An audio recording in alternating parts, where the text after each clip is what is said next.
Os portos de Los Angeles e Long Beach estão entre os mais movimentados do mundo.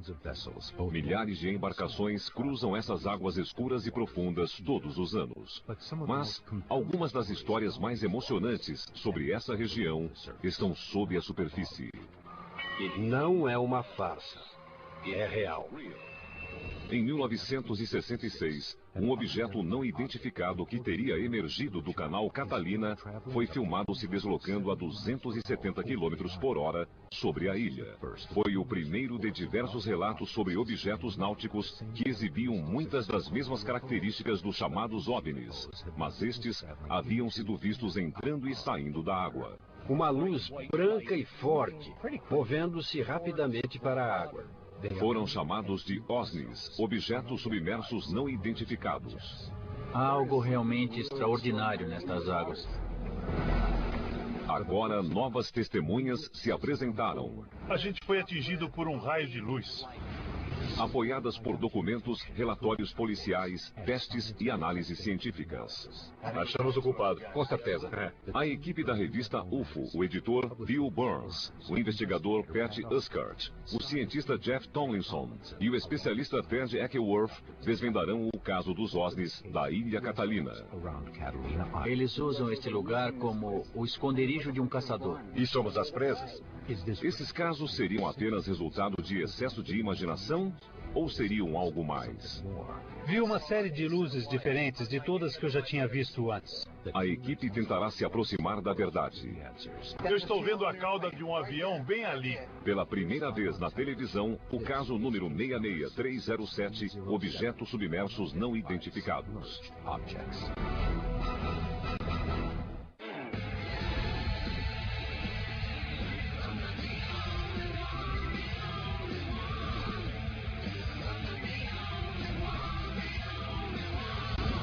Caçadores de OVNIs.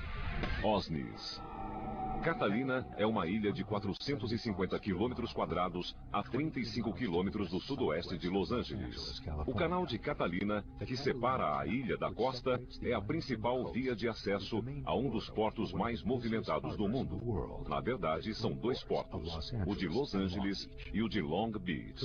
A ilha parece ser um local paradisíaco, mas o mistério que ronda a região não se encontra acima da superfície, mas abaixo. Vocês estão vendo um objeto voador não identificado. Tudo começou em 15 de abril de 1966, aproximadamente às 9 horas e 45 minutos. Um objeto sem cauda e sem meios visíveis de propulsão foi fotografado sobre a Ilha Catalina a uma velocidade de 200 a 270 km por hora. O filme foi feito por Leland Hanson, um fotógrafo profissional que trabalhou para a Marinha Americana. A nave, um disco prateado, não emitia nenhum som enquanto se deslocava sobre as montanhas. Foi o primeiro registro de um OVNI pairando sobre a ilha e sobre o canal. Mas não seria o último. Sede da equipe. O caso é assim. Acabei de falar com Noah Feliz, piloto particular de 30 anos. Teve um encontro com um objeto submerso não identificado sobre a Ilha Catalina. E daí, bam! O objeto lhe dirigiu uma luz brilhante, desorientou totalmente. Seu avião bateu no que ele disse ser um OVNI e caiu em uma enseada. Você está querendo dizer então que o avião dele caiu como consequência direta do contato com um OSNI? Foi o que o Noah disse. Se a gente achar esse avião, podemos encontrar evidências de OSNIs. Isso mesmo. A Guarda Costeira investigou o caso há 30 anos e encontrou destroços do avião. Mesmo se o encontrarmos 30 anos depois, o alumínio com certeza estará deteriorado, mas faremos o melhor possível. Certo, então Pat, prepare o equipamento. Ted, você fará a pesquisa. Vou falar com a Feliz e fazer a rota.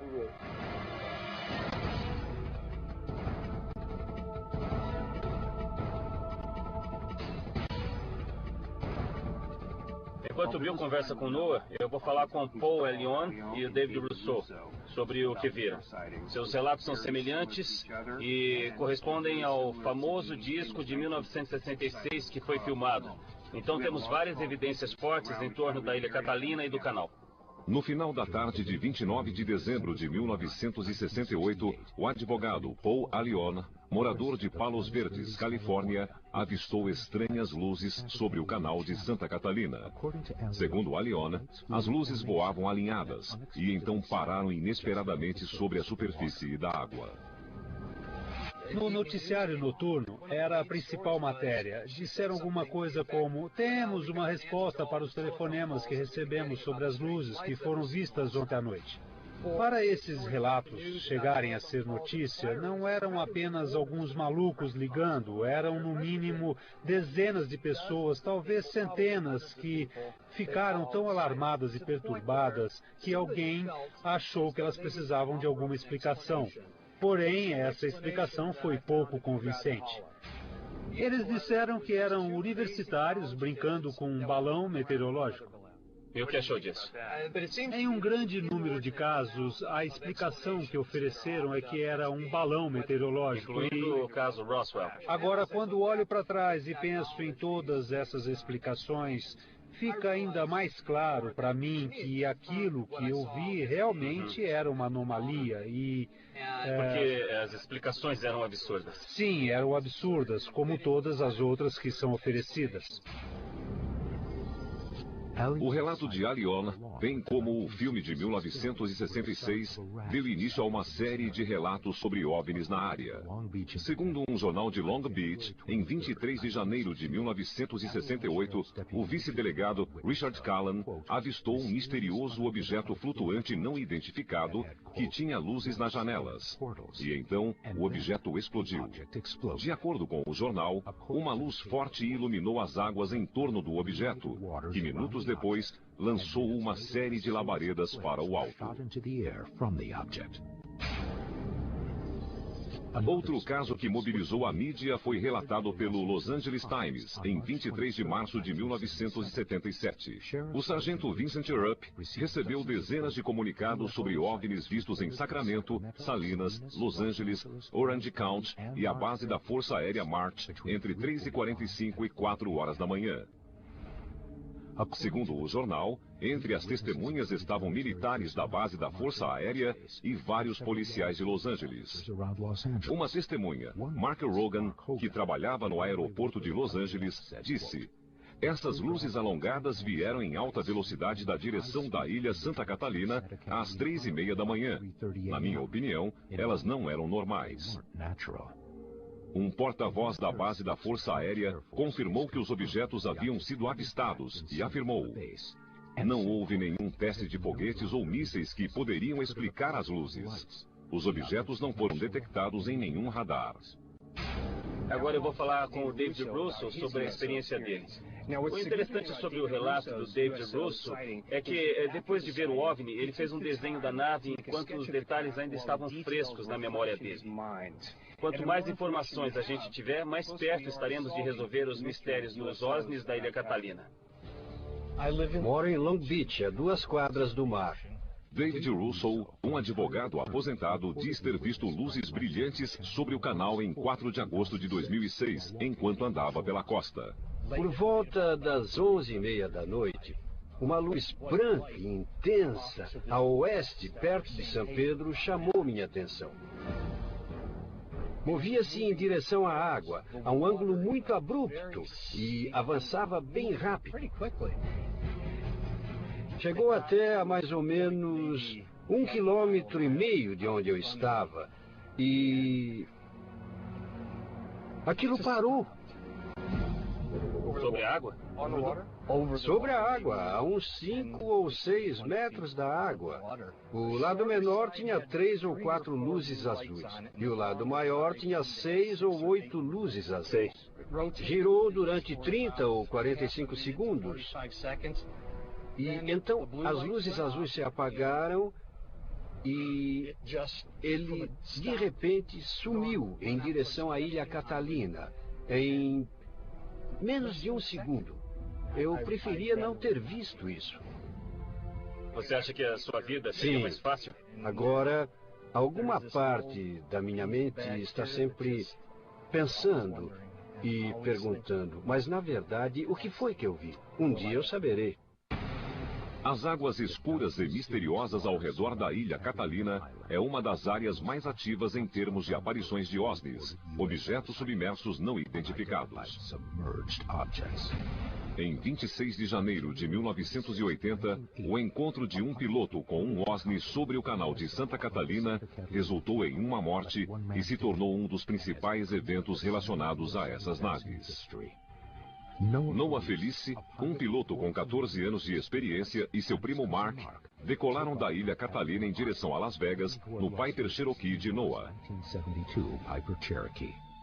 Pouco depois, ele avistou um objeto na água. Enquanto dava uma volta para ver melhor, o objeto não identificado subitamente desferiu um jato de luz que descontrolou o avião de Noah. Momentos depois, o avião caiu de uma altura de 300 metros nas águas profundas do canal. Noah foi salvo, mas seu primo Mark não escapou. É um caso importante por 3 motivos. Primeiro, é atual, não ocorreu há 60 anos e todas as testemunhas já morreram. Segundo, Noah é piloto, um observador treinado, sabe o que viu, não é dado a fantasia. Terceiro, sua credibilidade foi atestada em tribunais porque ele é investigador particular. Em vários casos, ele participou como testemunha. Ele é muito confiável. Estamos empolgados em poder investigar essa história. Diga-me como foi quando decolou daqui 28 anos atrás e voou para aí. Decolamos e, sem mais nem menos, meu primo disse que tinha de 5 a 6 meses de vida. Você o conhecia bem? Nós crescemos juntos, éramos praticamente como irmãos biológicos. Quando ele disse que tinha 5 ou 6 meses de vida, eu resolvi dar a volta e ir direto a Las Vegas para tentar erguer os ânimos. Então vocês iam para Las Vegas, passar algum tempo juntos, pois não sabiam quanto ele ia viver. Os dois fariam a rota habitual de Noah em 1980. Vocês decolaram. E o que aconteceu depois? Enquanto voávamos, eu comecei a ter sensações estranhas. Os pelos começaram a arrepiar. E vi um objeto muito estranho na água, do tamanho de 2 casas. Eu não distingui seu formato por causa da água. A partir daqui, o relato de Felice torna-se dramático. Ele disse que ao se aproximar para ver melhor, viu vultos. No topo do objeto havia uma porta. Não era uma pessoa, mas era alguma coisa. Eu não sabia o que pensar, por isso eu decidi dar a volta e me aproximar para ver melhor. E o que aconteceu? Fomos atingidos por um jato de luz. Depois de fazer a volta, Felice foi ofuscado por uma luz extremamente brilhante, emitida pelo objeto. A luz acompanhou o avião durante 34 segundos. Ao mesmo tempo, passou a controlar os instrumentos do avião. Estava viva.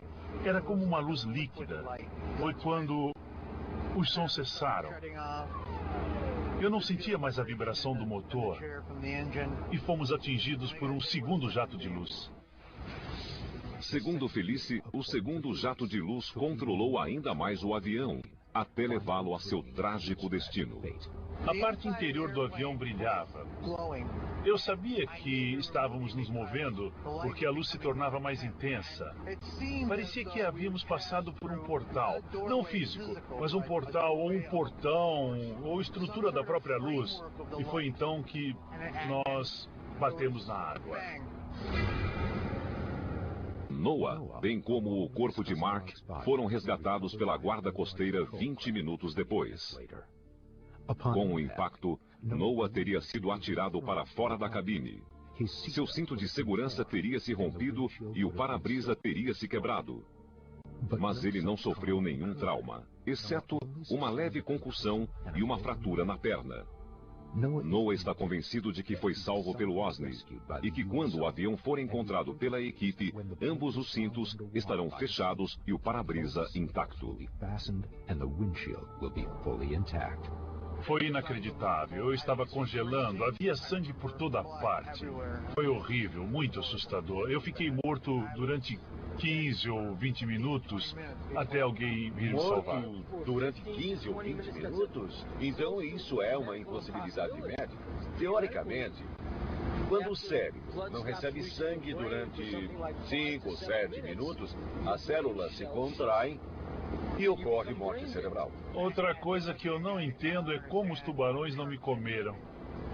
Nós iremos até o fundo do mar. E se o avião continuar lá, vamos trazê-lo para cima. Faremos o que pudermos.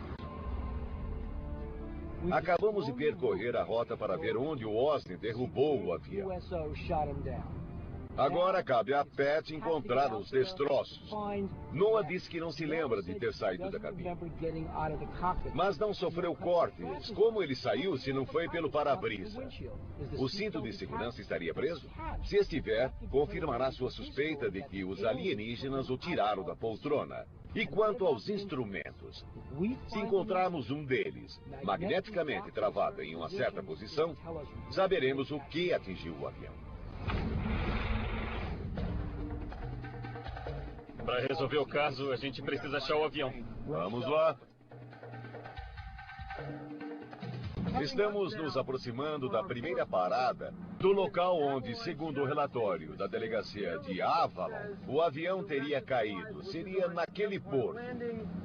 Mas a guarda costeira disse que foi na enseada. A equipe conseguiu os relatórios da delegacia de Avalon, segundo os quais o avião de Noah pode estar em 2 lugares, no Porto Empire ou na enseada Reaper.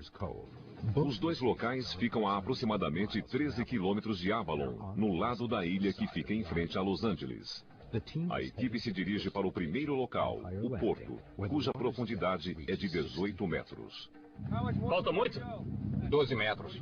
12 metros? É. A equipe está baixando na água um sonar lateral que acompanhará o barco. Esse aparelho reflete as ondas de rádio do fundo do canal e envia um sinal a um computador a bordo que transforma o som em imagem. Os operadores de sonar da Aqua Survey uniram-se à equipe. Como seria o alvo? O que devo procurar na tela? Alta reflectividade, metais. Então, tudo que for preto, que pareça unido, que não seja curvo e não pareça corroído. Sim, dizem que é como pornografia. Não dá para descrever, Mas sabemos quando vemos. A equipe chega ao Porto Empire. Já estamos na área, no nosso alvo? estamos sobre ela. A equipe da Aqua Survey começa a examinar a área ao longo de linhas paralelas. Cada uma leva cerca de 30 minutos para ser percorrida. Segundo o relatório da delegacia, o avião deve estar sobre uma dessas linhas. O que é isso? Gary, estamos perto do local? Estamos perto, podem começar a procurar. Acabamos de passar por alguns escombros. É, mas esses escombros são apenas algas. O que apareceu no sonar é uma espécie de alga de crescimento rápido, comum na costa do Pacífico. A densidade das algas provocou um resultado falso. Será que é um avião? Eu acho que não. Pat? Não parecia um avião mesmo. Negativo. A equipe confirmou que o avião não está neste local e se dirige para a segunda possível localização, a enseada Reaper, 7 quilômetros a leste. Eu acho que é importante seguir a rota a 7 quilômetros a leste do istmo. E tenho certeza de que nós conseguiremos encontrar o avião no percurso. Eu quero aquele avião.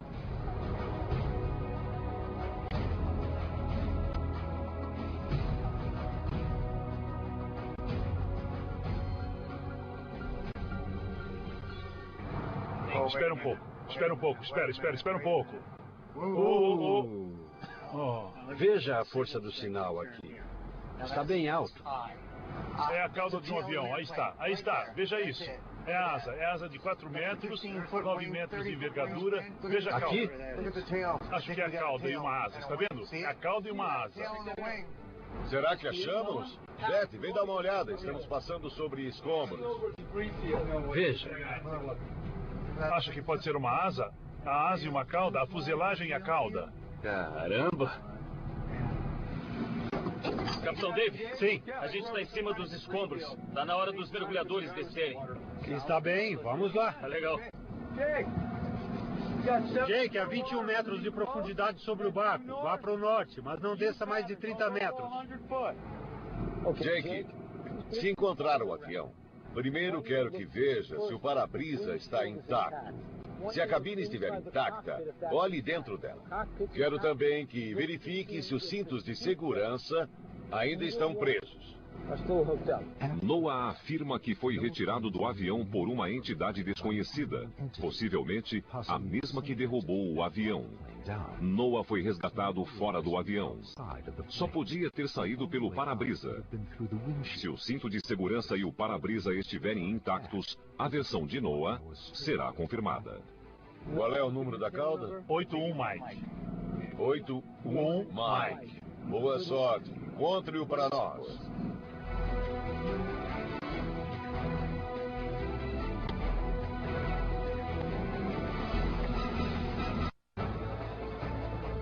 Em janeiro de 1980, um objeto submerso não identificado lançou um jato de luz sobre o avião do piloto Noah Felice, derrubando-o no canal de Catalina.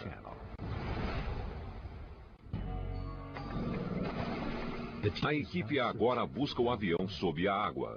Se o encontrarem e o para-brisa estiver intacto, terão evidências de contato com o OSNI.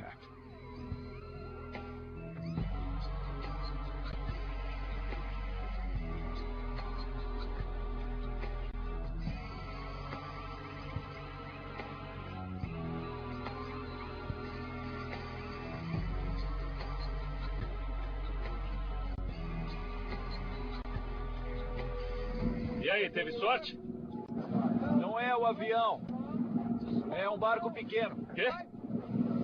Um barco pequeno. No começo eu achei que fosse o avião, aí eu pensei, meu Deus, é ele. Comecei a nadar ao redor dele, olhando. Cheguei à traseira e vi uma forma familiar. Era um motor de popa. Além de Noah Felice, duas outras fontes confiáveis apontam esta área como o local do acidente: a guarda costeira de Catalina e o delegado de Avalon. Mas agora o mistério aumentou. O avião não está aqui. Jake mergulhou, procurou bastante, encontrou vários alvos, mas não achou o avião de Noah Felice. Onde está? Vamos mandar Jeff e Ted ao laboratório para analisar as correntes, as inclinações, as marés, os ventos. Vão descobrir o que pode ter acontecido ao avião de Noah. É um mistério, mas no laboratório descobriremos o que aconteceu ao avião de Noah Felice. Desde 1980, o avião pode ter saído de sua posição original. Oi, John. Jeff. Oi. O Jeff e eu estamos no laboratório e vamos recalcular a posição e ver se descobrimos informações a mais que nos ajudem a estimar melhor a localização do avião. O cientista John Tyndall demonstrará as forças em ação sob a superfície da água e que efeito podem ter exercido no avião ao longo de 27 anos. O efeito Bernoulli diz que fluidos em movimento têm menos pressão que fluidos estáticos. Vejam essas duas placas aqui. Podemos aproximá-las acelerando o líquido entre elas, ou o fluido no caso do ar. Isso as aproxima. Vemos isso nas asas dos aviões. O ar sobre a asa move-se bem mais rápido do que o ar sob a asa, causando uma zona de pressão baixa. O que pode ter acontecido ao avião sob a água é que, enquanto está parado e as correntes passam sobre ele, o avião começa a se elevar. E, se estiver em um declive, ele pode se elevar e escorregar, descendo e descendo cada vez mais. O que nós vamos tentar provar é que a fuselagem do avião foi afetada pelo efeito Bernoulli. Olhando a topografia da região próxima à costa da ilha Catalina, vemos um penhasco muito íngreme que chega até a água e continua descendo sob a superfície. Se o avião caiu perto da costa, a uma profundidade de 10 a 15 metros, então pousou sobre um declive íngreme. Então, calculamos que, ao longo de tantos anos, acabou o levando a deslizar cada vez mais para baixo. Eu vou dar início à corrente e vai fazer barulho. Vamos ter que falar alto. Vejam como está cavando sobre a dianteira do objeto e acumulando material atrás. Estão vendo? Aí está. Está assentando. Está assentando.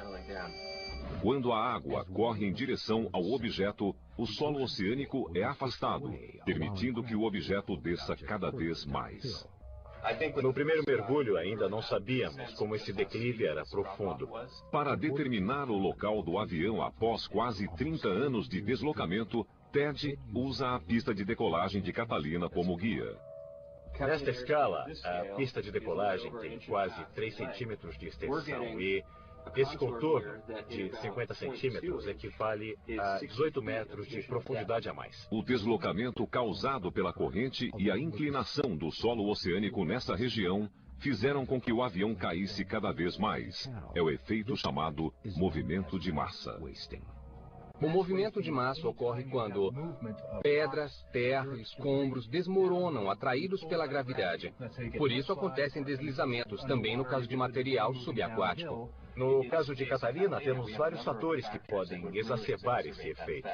A equipe acha que a umidade do solo, a falta de coesão da areia e o ângulo do declive causaram o desaparecimento do avião. As pedras grandes já estão rolando para baixo, estão vendo? Estão vendo esse movimento de massa? Imagine agora que há um objeto sobre a superfície. Ele rolaria para baixo junto com a pilha de areia. Agora, a fuselagem do avião está sobre a superfície e agora estamos empurrando a água contra ele para ver se ele vai continuar descendo. Muito bem, lá vai ele. Saiu. Está descendo. Caiu de encontro à corrente. Com a relação entre a gravidade e o efeito de coesão dos grânulos, podemos ver que em um curto período de tempo, o objeto se moveu rapidamente. Em um período longo, 30 anos, o objeto pode ter ido para bem longe. Olha, gente, achamos o culpado. Com certeza. Eu tenho certeza de que, no local onde esperamos que o avião esteja, como o declive e todos esses fatores, houve muito movimento de massa para o fundo do mar. Mas, com base nesse experimento, nós acabamos sabendo que o avião está mais longe da costa. É isso aí. Vamos montar uma outra grande busca ainda mais longe. A equipe se aprofunda nas misteriosas águas da Ilha Catalina. Mas o que encontram apenas aprofunda o mistério. Quantos aviões será que afundaram aqui? Com base nos experimentos, a equipe se dirige a uma nova área, para onde acham que o avião deslizou a 3 quilômetros do local original de busca. Com base em informações novas sobre as correntes esperadas nessa região, estendemos a busca para águas ainda mais profundas. A nova busca aproxima a equipe da bacia de São Pedro.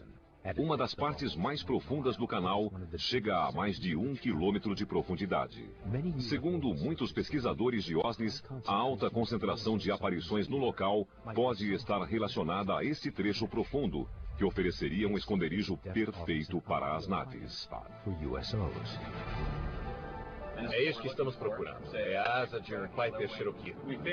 Nós achamos que o avião deva estar em algum lugar por aqui. As buscas que fizemos antes foram nesta área destacada. Estamos prevendo que o avião deslizou lentamente por esse declive, afundando cada vez mais para dentro d'água. As fortes correntes do canal fazem os objetos se deslocar com o tempo.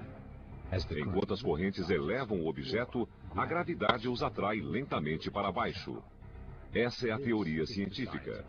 Mas a equipe precisa considerar uma nova teoria. O avião poderia ter sido levado por um OSNI?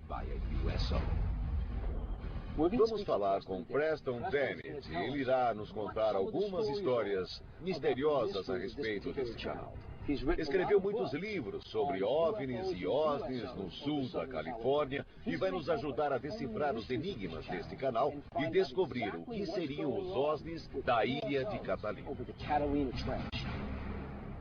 Acho que é uma das áreas de maior prevalência de OSNIs no mundo.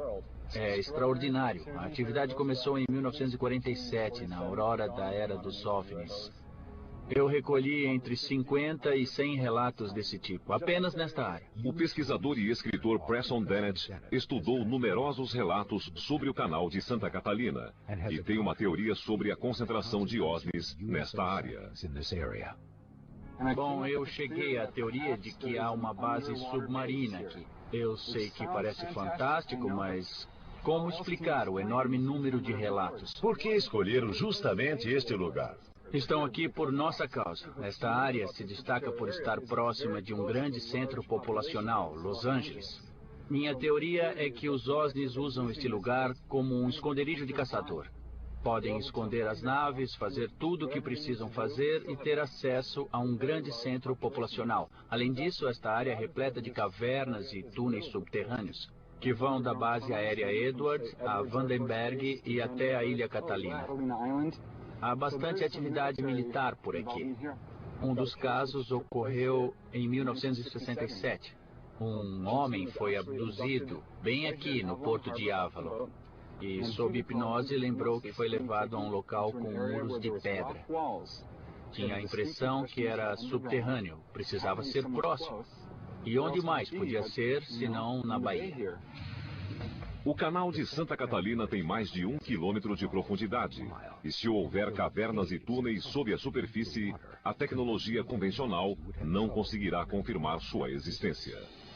Nós não podemos chegar às profundezas alcançadas por essas naves. Nem os submarinos nucleares podem alcançar as bases? Não com a facilidade das naves. São capazes de emergir da água e voar direto para cima. Não temos nada parecido. Qual tecnologia eles possuem para conseguir fazer isso? Seja qual for, está muito além de tudo que possuímos. É assustador o que você disse sobre este lugar ser um esconderijo de caçador. Porque, pelo que disse nesse caso, há um caçador. E os únicos outros seres aqui somos nós. E somos a presa. Eu sei, é um pouco perturbador. Eu acho que as testemunhas se conscientizaram de que não estamos sozinhos. E que já não estávamos há muito, muito tempo. Eu estou meio verde, porque a travessia do canal foi um pouco acidentada. Nós passamos 1 hora balançando sobre ondas de 2 metros e isso não pegou bem com os ovos mexidos que eu comi de manhã. Vamos pôr esse peixe no mar, tá legal? O capitão Ray Arnst navega pelas águas do canal de Catalina há mais de 20 anos. Tá legal. Tudo pronto. Vamos registrar. A gente colocou na água o sonar lateral, ou peixe, como é chamado, e vamos percorrer a grade procurando o alvo. O sonar enviou um pequeno sinal. Queremos saber se mandaremos ou não a sonda para baixo para encontrar o alvo. Qual é a forma? Cilíndrica. Ah, cilíndrica. Como a fuselagem de um avião? Mas então a gente não veria asa. Por que só a fuselagem? Pode ter quebrado com o impacto, ou então não podemos ver as asas por causa da posição que ele está, por vários motivos. A equipe continua a examinar a enseada Reaper. Ted, venha ver isso. O que apareceu aí? Uma forma que parece a de um avião no sonar. Ah, é? É o que parece. Está bem nítido, parece um motor, asas, eu acho que, olha, pode ser um avião, sim. Mas então não é só um alvo, está parecendo mais com um avião. É um avião. Eu vou mergulhar com você dessa vez, vamos juntos agora, tá? Eu estou animado porque o nosso alvo realmente parece um avião. E há uma grande chance de que seja o nosso avião. Se o NOAA foi tirado da cabine por extraterrestres, o para-brisa não estará quebrado e os cintos estarão intactos. Então eu espero encontrar para-brisas e cintos de segurança intactos para confirmar que o NOAA teve mesmo contato com extraterrestres. Betsy e Ted procuram em uma área a 33 graus, 27 minutos ao norte e 118 graus, 25 minutos a oeste. O avião está a cerca de 30 metros da superfície. É um avião pequeno e desbotado que corresponde à descrição de NOAA. Seria este o avião de NOAA? E se for, a equipe conseguirá confirmar que foi derrubado por um objeto não identificado?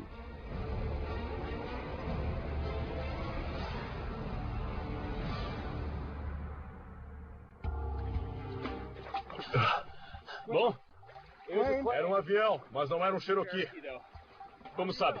Por causa da porta de carga a bombordo, acho que era um Viper Warrior, o próximo da linha. O Cherokee não tem porta de carga. Ah, droga. Noah tinha um Viper Cherokee, um avião baixo de 4 lugares. O avião encontrado é maior e tem uma porta de carregamento a bombordo, ausente no Cherokee.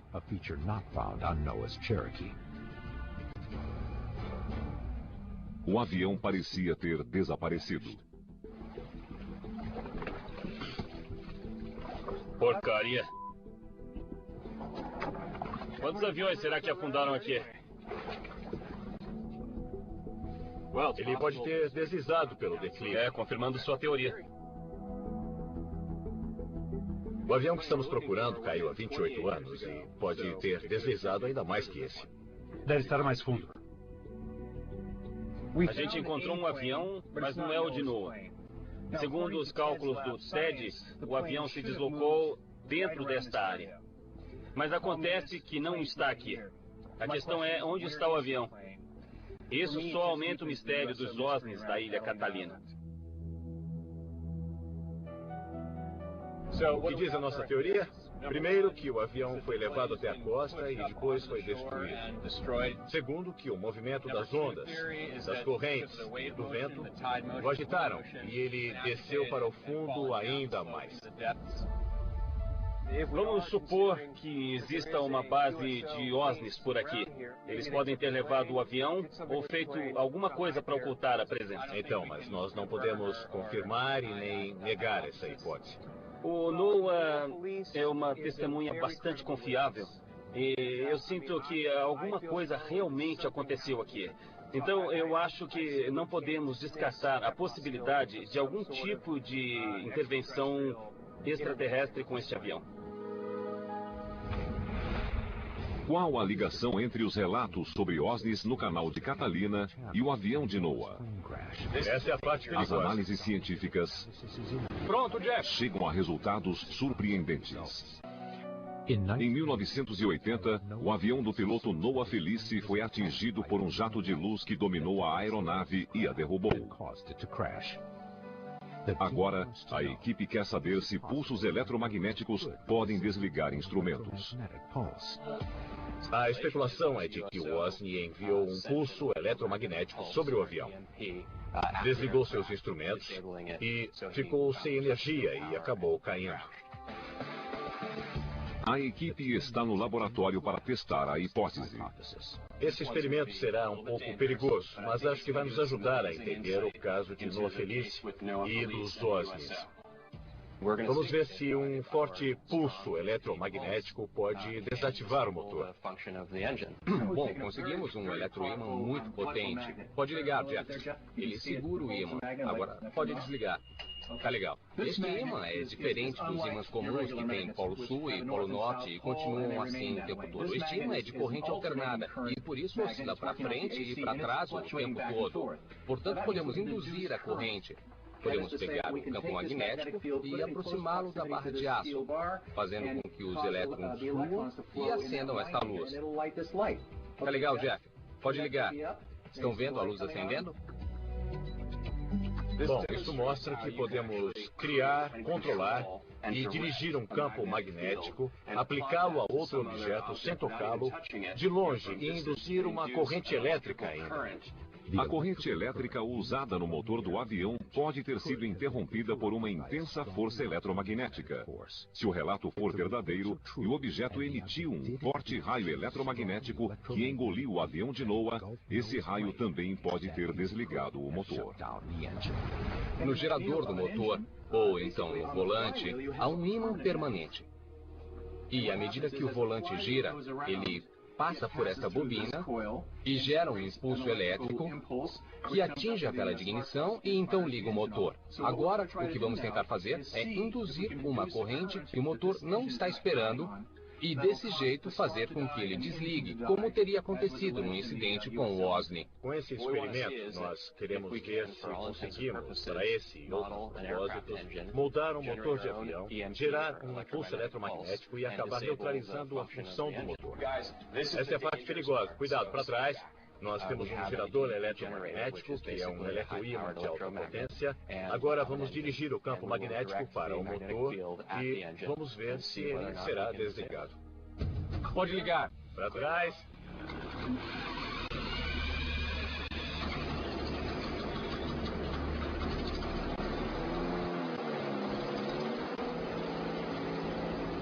Pronto, Jeff. Tá no máximo.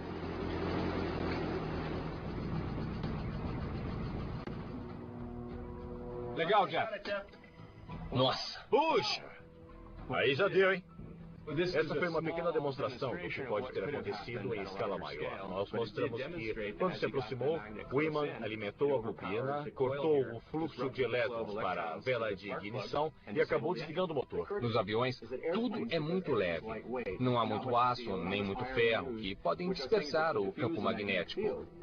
Bom, se um campo magnético foi dirigido ao avião, não haveria coisa alguma que o impedisse de chegar ao gerador. Espera aí, então podem enviar através desse eletroímã energia demais para a vela de ignição e de repente causar uma falha? Se gerarmos um campo eletromagnético muito forte e o dirigirmos através do sistema, seria possível neutralizar o motor do avião a uma distância que eu creio de uns 300 metros. É um exemplo formidável. Pegamos um relato de uma de nossas testemunhas, fomos ao laboratório e demonstramos que poderia mesmo ter acontecido.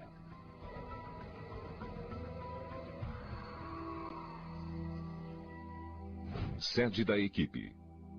Eu acho que essa área é um foco de atividades com base apenas no relato de uma testemunha confiável. Olha, a maioria das evidências são incidentais, são testemunhos e relatos, e sem encontrar o avião, não teremos as evidências científicas que podemos usar para chegar a uma conclusão decisiva.